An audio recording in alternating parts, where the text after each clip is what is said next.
미국 금융정보 사이트지요. 뱅크레이트에서 성인 2,490명을 대상으로 흥미로운 설문조사를 진행했는데요.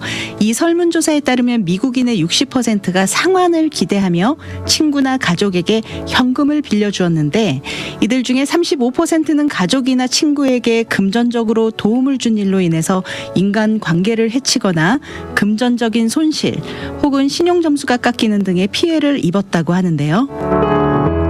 지인과의 돈거래는 되도록 안 하는 것이 좋지만 살다 보면 거절하기 힘든 요청을 받기도 합니다. 주변에서도 많이 쉽게 볼 수 있는 일인데요. 많은 경우 잘 아는 사이이기에 차용증도 없이 현금으로 빌려주다 보니 돌려받지 못해 마음고생하시는 분들 이야기를 종종 듣게 됩니다. 오늘 이 시간에는 이원석 변호사님 모시고 돈을 빌려줬을 때 생기는 일들에 관한 법률적인 정보들 알아보도록 하겠습니다. 이원석 변호사님 안녕하세요. 네, 안녕하세요.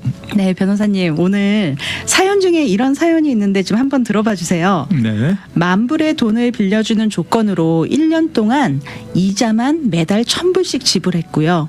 1년 후에 전액 만불을 갚기로 하고 차용 증서를 받았습니다. 이미 1년이 지났지만 상대는 처음 2달 이자를 지불한 후부터는 이자 또는 원금을 돌려주지 않고 있습니다. 이런 사연이 있는데 어떻게 해야 하나요? 어떻게 해야 하죠? 참 난감한 상황이 아닐 수 없습니다. 저도 당황스러운데. 네, 그렇죠. 네, 어떻게 해야 하죠? 예, 그러니까 지금 만불을 꿔주시고 네. 조건이 1년 후에 돈을 다 갚는 원금을 다 갚고 네. 그다음에 매달에 한 1,000불씩 뭐 이자조로 네. 지불하신다는 약속을 하셨다고 하는데 네, 이자가 꽤 세네요.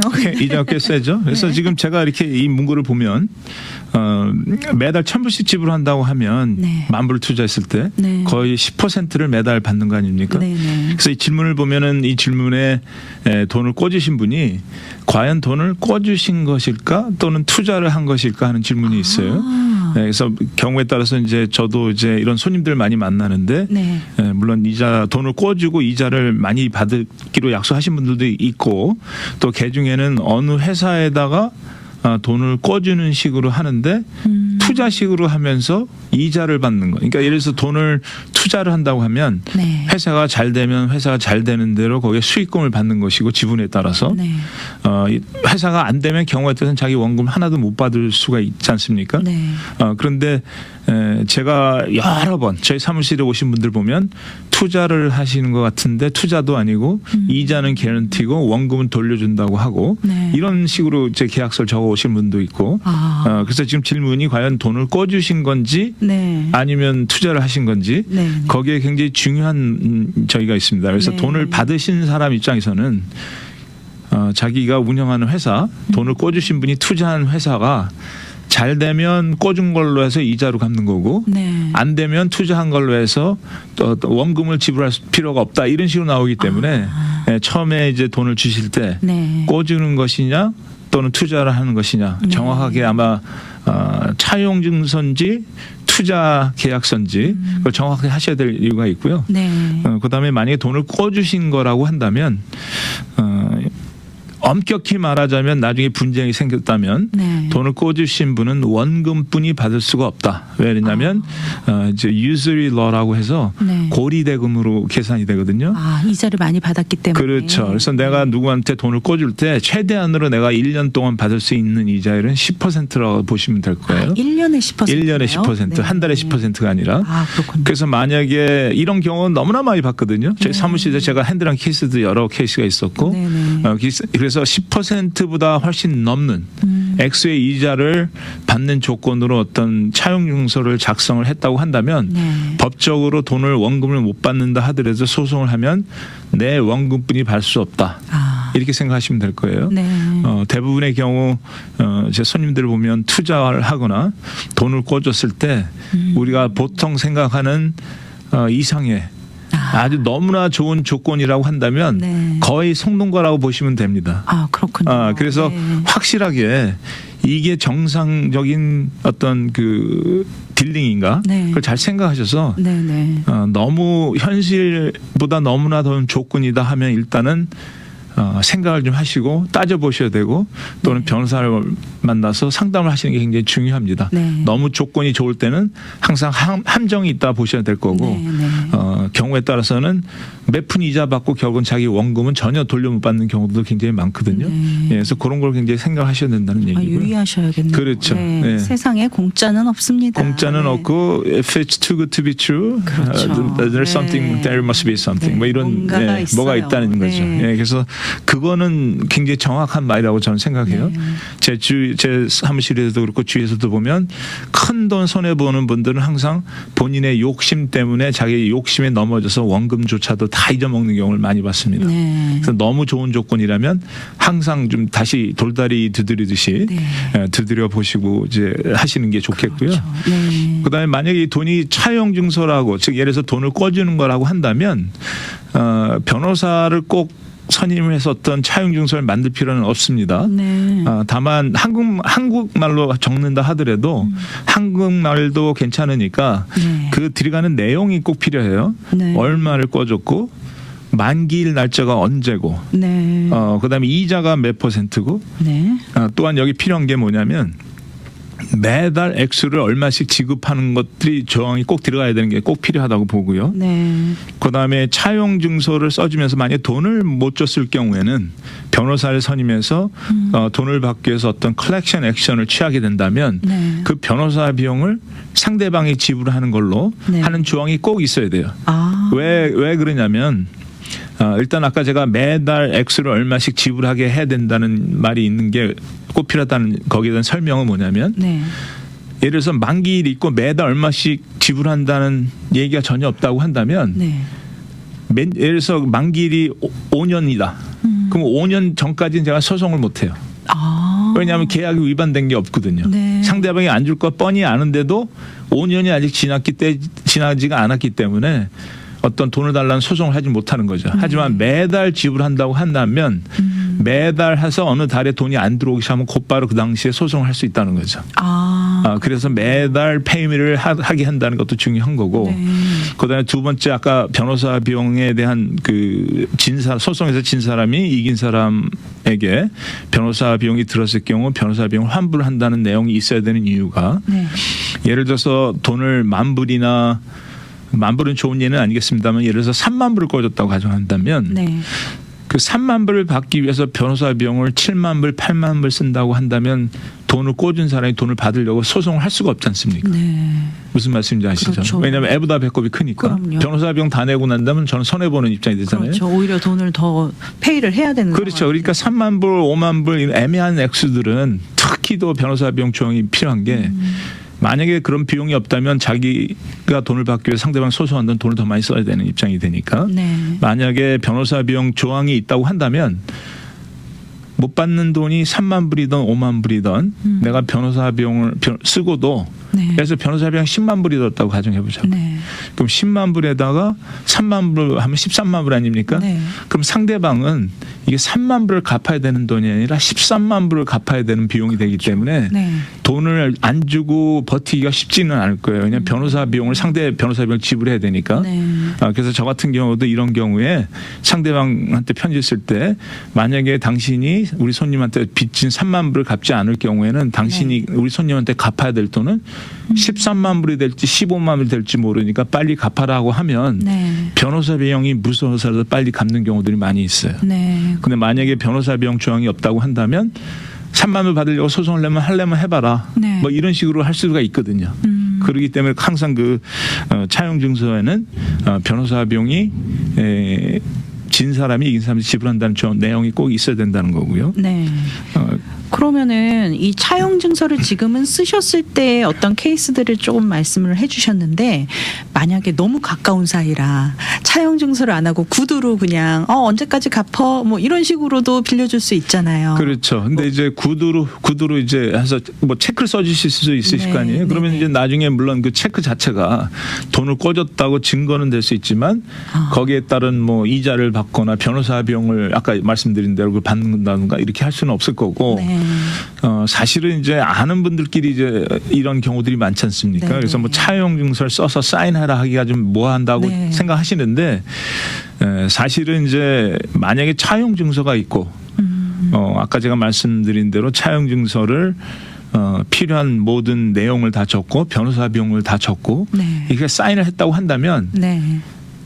상대방이 그거를 하지 않을 경우가 어렵거든요. 우습게 그렇다면 보진 않지. 그 당시에는 사인할 때는 조금 그 차용 증서를 써서 사인하라고 하기가 잠깐 입장이 잠깐 어렵지 모르지만 그걸 사인함으로써 서로의 관계가 네. 전혀 없을 때처럼 싸움하고 사이가 나빠지지는 않을 거라는 거죠. 아, 그렇군요. 예, 예. 그래서 저 같은 네. 경우도 지금 보면 부모와 자식 간에 또는 형제와 형제끼리 이런 식으로 해서 소송하고 싸움하는 경우들이 있거든요. 네. 근데 만약 차용 증서 같은 걸 제대로 있었다고 한다면 그나마 이런 분쟁이 좀 훨씬 더 적어지지 않았을까 하는 그런 생각이 있죠. 사실 한국 분들의 정서상 이런 거를 요구한다라는 것 자체가 굉장히 약간 좀 미안하기도 하고 무례해 보이기도 하고 그래서 많이 스킵하시는 분들도 계시는데 금액이 금액이 액수가 크다면 오히려 이런 거를 하실 수는 있지만 좀 애매한 금액들이 있을 텐데 그럴 때라도 나중에 관계를 위해서라도 분명히 이런 차용 증서 같은 거는 꼭 작성을 해놓는 게 그렇죠. 같은 질문들을 손님들이 여쭤보시는 분들이 있어요. 네. 이런데 가족인데 차용 증서를 써라고 하기엔 좀 애매하다. 그러면 네. 제가 손님한테 두 가지 옵션을 드리죠. 예를 들어서 그분이 10,000불을 꺼달라고 한다면 네. 그냥 한 1,000불, 2,000불 그냥 줘라. 아 맞습니다. 네. 받을 생각하지 말고. 네, 발생하지 마냐 줘라. 네. 그분이 나중에 갚으시면 좋고 안 갚아도 괜찮다 하는 마음으로 네. 10,000불까지는 안 되더라도 1,000불, 2,000불 정도 그냥 주는 마음으로 줘라. 그게 한 가지. 두 번째로는 나중에 내가 돈을 꿔주고도 이 사람과의 관계를 망가뜨리고 그런까지 가고 싶지 않다고 한다면 지금 당장은 힘들지만 그분한테 잘 설명을 해서 거절하든가 아니면 차용 증서를 준비해서 사인을 해달라고 한다. 뭐 둘 중에 하나뿐이 없다. 손님한테 네. 이렇게 얘기를 하죠. 네. 잠깐은 불편할 수 있겠지만 장기적으로 봐서는 관계를 유지할 수 있는 방법이 되겠네요. 네, 그러면은 우리가 이게 돈을 빌려준 건지 아니면 투자를 한 건지 이 구분은 좀 어떻게 우리가 이거를 글쎄요. 그러니까 이제 그 차용 증서가 정확하게 해야 될 것 같아요. 네. 차용 증서라고 한다면 돈을 꿔주는 거 아니에요?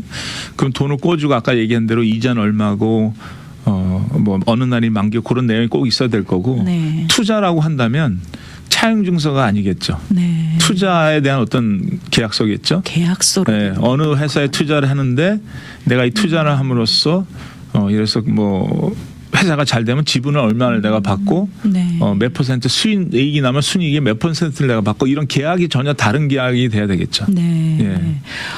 그렇다면 이제 차용 증서를 쓰고 할 때 만약에 액수가 컸을 때 뭐 우리가 담보 설정을 좀 하기도 하지 않습니까? 너가 이거 못 갚을 시에는 이거 내가 가져간다라든가 뭐 그렇죠. 이런 담보를 좀 설정을 할 수도 있는데 뭐 사실은 뭐 계약으로 딱 정말 정석대로 하면은 그렇게 할 수 있지 비즈니스가 있고 이런 분들이면 하지만 사실은 돈을 빌린다는 거는 사실 그 당시에 정말 경제적으로 어렵기 때문에 빌리는 거라 담보가 딱히 마땅한 담보를 내세울 게 없어서 무담보로 차용 증서를 쓸 수도 있을 텐데 만약에 이럴 경우는 돌려받을 수는 없는 건가요? 나중에 문제가 생겼을 경우? 그렇죠. 이제 무담보로 이제 이런 경우에 네. 제일 좋은 담보는 사실은 돈을 꼬고 하는 분이 집이 있거나 뭐 부동산이 있으면 거기에 담보를 설정하는 게 제일 좋긴 하겠죠. 네. 네, 결국은 부동산을 갖고 있다 보면 값어치가 올라가고 그다음에 거기다 린을 설정하면 그 린을 지불하지 않으면 팔지 못하게 되는 거니까. 네. 그렇지만 상대방이 아무런 자산이 없는 사람이라면 네. 어떻게 특별하게 어떻게 할 수는 없어요. 방법은 없군요. 그래서 만약에 상대방이 돈을 지불하지 않아서 소송을 한다고 하면 네. 소송에서 판결문을 받고 그 판결문을 상대방한테 집행을 하는데 그 보통 판결문을 받으면 법원에서 10년 유효하다고 보거든요. 네. 근데 10년 후에 또 10년 또 갱신을 할 수가 있고 그러니까 경우에 따라서는 이런 질문들을 물어봐요. 상대방이 지금 아무 자산이 없다. 근데 돈을 나한테 지불을 못 하고 있는데 어떻게 했으면 좋겠냐 하면 제가 이제 제일 먼저 물어보는 게 상대 상대방의 나이가 얼마나 되십니까? 상대방의 나이가 아주 많으신 분들이라면 그분이 경제 활동을 전혀 하지는 않을 거고 네. 앞으로 재산이 없다면 더 재산이 생길 확률은 거의 없기 때문에 네, 네. 괜히 변호사 비용 쓰지 말고 소송하지 말자 이렇게 말씀을 드리고 네. 상대방이 지금 당장은 없지만 나이가 젊다.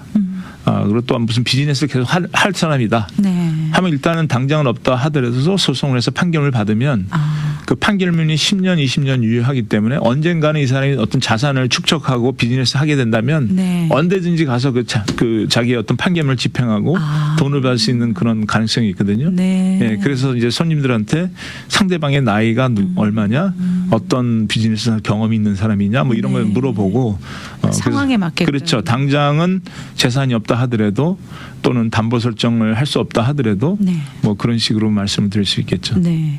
그렇다면 만약에 우리가 이제 소송으로 들어가야 된다라는 결정이 났다면 이거를 뭐 민사 소송으로 해야 할까요? 아니면은 소액 재판으로 가야 될지 그렇죠. 그 네. 부분도 상당히 좀 고민이 예, 될 이제 것 그 같습니다. 좋은 질문이신데요. 네. 아까 잠깐 제가 말씀을 드렸습니다만 제가 예를 드렸던 게 한 3만 불, 5만 불 이렇게 말씀을 드렸잖아요. 네. 만약에 꿔주신 돈이 예를 들어서 10,000불이라고 한다면 네. 소액 재판에 상대방을 개인을 상대로 소송을 했을 경우에 클레임할 수 있는 게 10,000불이거든요. 10,000불. 근데 네. 10,000불이 넘지 않는 경우에는 오히려 소액 재판 변호사 없이 소액 재판은 변호사 없이 그냥 본인들이 하시는 건데 굉장히 절차도 간단하고 네. 재판도 뭐 금방 뭐 한두 달 안에 끝나게 될 수가 있거든요. 네. 그래서 액수가 10,000불 미만일 경우에 소액 재판을 하시라고 제가 말씀을 드리고 네. 그다음에 이제 가끔 여쭤보는 질문이 2만 불인데 네. 그 10,000불씩 쪼개서 두 번을 소송할 수 있느냐 이런 질문이 있어요.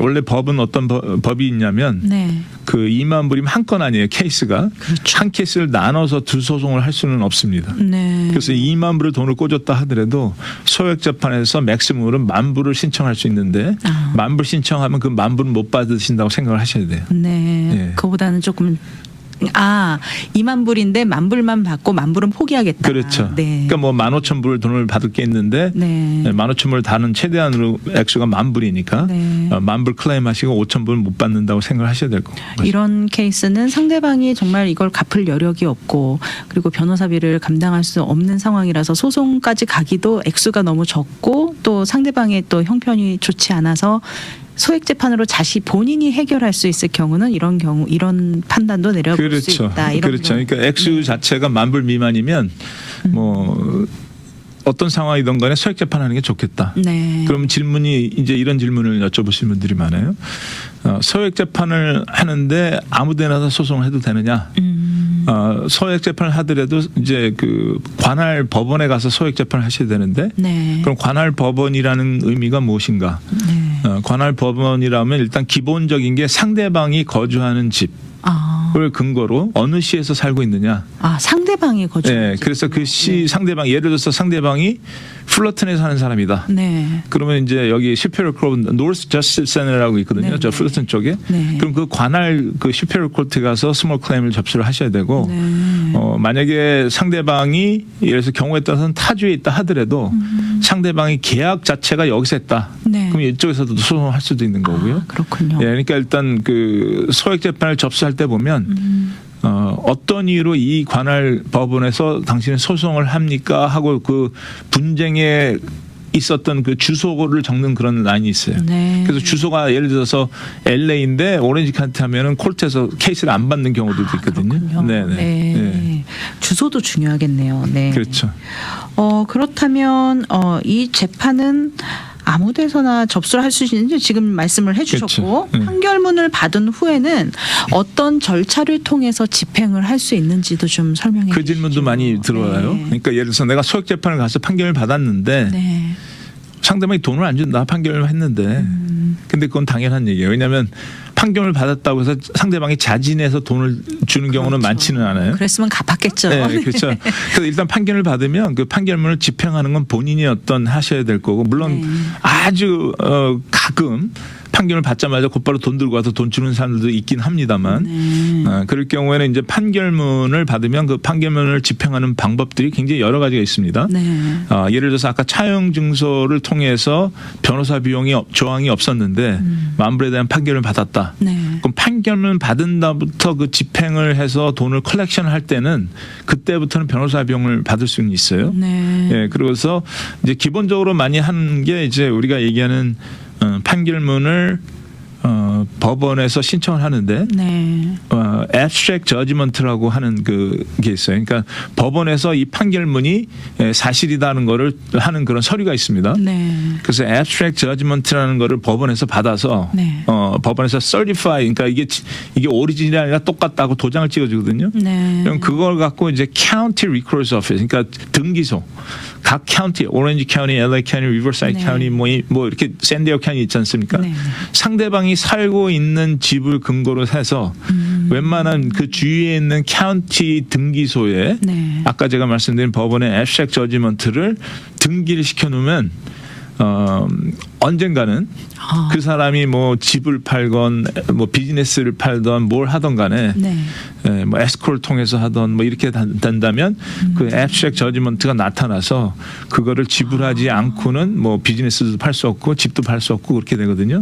그렇군요. 근데 그게 굉장히 비용이 저렴하게 되는데 그게 이렇게 굉장히 뭐 액티브하게 빨리빨리 해결되지는 않을 수는 있어요. 그렇지만 이제 일단 판결을 받으면 법정으로 판결을 받은 날로부터 경우에 따라서는 그 전부터도 있긴 합니다만 기본적으로 그냥 판결만 받는 부터 10% 이자들이 계속 가산이 되는 거예요. 그 10년 되면 그게 저기가 되겠죠. 2배가 되겠죠. 그러면은 갚아야 하는 분은 이 돈을 갚아야 되시는 분은 이자까지 합쳐서 갚으셔야 되는 거군요. 어떤 경우는 저한테도 한 9년 전에 제가 이제 제 손님 abstract judgment를 해놨는데 이분이 아마 그 판결을 받을 당시에는 그분이 재산이 없었는데 그 사이에 무슨 재산이 생겨서 비즈니스를 팔려고 했는데 에스크로에서 그게 abstract judgment 나온 거예요. 그래서 저한테 연락 와서 지불해야 될 돈이 얼마냐. 그럼 앉아서 이제 10% 계산해서 이자까지 다 계산해서 청구를 하고요. 그런 식으로 하죠. 어떤 경우도 이렇게 좀 판결문을 받아놓는 게 좋은 거네요. 그러면. 그래서 아까 제가 말씀드린 상대방이 나이가 얼마냐, 무슨 비즈니스를 하냐 보고 지금 당장은 없다 하더라도 그렇게 나중에 돈을 받는 경우도 있고 경우에 따라서는 남편을 상대로 판결을 받았다 하더라도 와이프가 다른 비즈니스 하는 거 안다면 이 캘리포니아는 우리가 얘는 커뮤니티 프로퍼티라고 해서 남편이 개인적으로 소유하던 와이프가 개인적으로 소유하던 부부 공동의 재산이거든요. 그래서 남편이 판결문을 와이프가 갖고 있는 재산 쪽에 가서 가압할 수도 있고 차압할 수도 있고 뭐 그런 절차들이 있으니까 당장 없다고 해서 뭐 포기하실 필요는 없다는 거죠. 어떤 방법으로든 방법이 있을 수 있다. 그렇죠. 말씀입니다. 변호사님 이런 케이스들 상당히 많이 문의 받으실 것 같습니다. 많이 받죠. 그리고 이제 한 가지 제가 말씀드리는 게 소액 재판은 아까 제가 본인들이 변호사 없이 가실 수 있다고 했지 않습니까? 미리 가시기 전에 통역사를 신청해 낼 수가 있어요. 그래요? 사실 영어 때문에 많이 망설이시는 분들 계실 텐데 통역사가 그러면은 코트에서 통역사가 나오나요? 그렇죠. 그러니까 이제 날짜 법원에 이제 서류를 접수하면서 통역사가 필요하다는 걸 해서 신청해 놓으면 그 케이스 그 재판하는 날 통역사가 법원에 나오게 돼 있습니다. 오늘 돈을 빌렸을 때 그리고 돈을 빌려줬는데 혹은 투자를 했는데 돈을 받지 못했을 경우에 대해서 많은 조언의 말씀 해주셨는데 오늘 내용 전체적으로 우리 청취자 여러분들께 조언의 말씀 좀 부탁드립니다. 어떤 우리가 미리 하기 전에 일이 발생되기 전에 미연에 방지하면 좋으니까 조언의 말씀 좀 부탁드릴게요. 일단은 이제 기본적인 것 같아요. 항상 제가 보면 느끼는 게 너무 욕심을 내지 말자. 욕심을 내고 상대방이 너무 좋은 조건을 제시했을 때는 분명히 거기는 함정이 있다. 그러면 함정을 알고 내가 과연 이 함정을 알면서도 할 수 있는 어떤 값어치 있는지 없는지를 돈을 주기 전에 서류 사인하기 전에 변호사 상담하고 두들겨보고 계산해보고 괜찮다면 진행하는 게 되게 좋겠다 이런 게 이제 세상에는 공짜가 없고 정말 이 세상에서 유일하게 값없이 받을 수 있는 건 하나님의 은혜밖에 없습니다. 아멘입니다. 오늘 오늘 이 시간 정말 많은 정보 주셨는데요. 우리 청취자 여러분들께서 또 이런 부분 사실 일상생활에서 너무나 쉽게 일어날 수 있는 일들이에요. 이거는 꼭 비즈니스를 해서뿐만이 아니라 정말 우리 가까운 사이에서 정말 누구 어려운 분이 계셨는데 우리가 외면할 수가 없잖아요. 그러면은 또 이렇게 조금이라도 어려운 상황에 있더라도 어떻게 해서든 좀 준비해서 빌려줄 수밖에 없는 상황에 있으신 분들이 꼭 계신데 이런 분들 혹시 어려움을 당하셨을 때 우리 또 변호사님께 또 의뢰 네, 부탁드려야죠. 연락 주시면 네, 최선을 상담. 다해서 도움을 드리도록 상담 하겠습니다. 문의 전화번호 좀 알려주세요. 예, 제 상담 문의 전화번호는 714 634 634 1234. 1234. 오늘 상법소속 부동산법 전문 이원석 변호사님 모시고 돈을 빌려줬을 때 어떻게 해야 하는지에 대해 도움받기 원하시는 분들을 위해 잠시 연락처 안내 다시 한번 해드리겠습니다. 714-634-1234 714-634-1234번 이원석 변호사님 사무실로 연락 주시면은요 아주 친절하게 상담 안내 받으실 수 있겠습니다. 변호사님 저희는 이제 새해 뵙겠네요. 네, 감사합니다. 해피 뉴 이어. 유익한 정보 나눠주셔서 감사합니다. 감사합니다. 미주 복음 방송은 예수님만 전해요.